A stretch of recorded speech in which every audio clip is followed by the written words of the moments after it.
Hello everyone, and welcome back to the channel. For today's video, I am going to teach you on how you can connect Google Calendar to N8N. So, without further ado, let's begin. First, you need to log in to your N8N account, and once logged in, you're gonna go click on Personal, and then click on the workflow that you want to use for this project.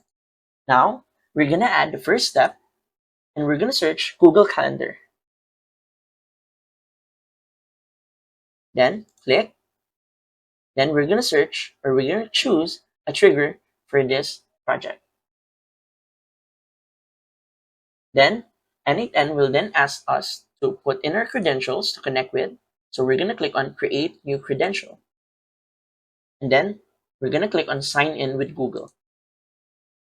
From here, we're going to choose an account to connect to N8N. We're going to select all the boxes to give N8N full access to our Google Calendar, and then click on Continue. And we're going to close. And once you see this prompt account connected, you're done. So, if you find this video helpful, please don't forget to click like, share, and subscribe to the channel for more helpful video tutorials. See you in the next video. Bye!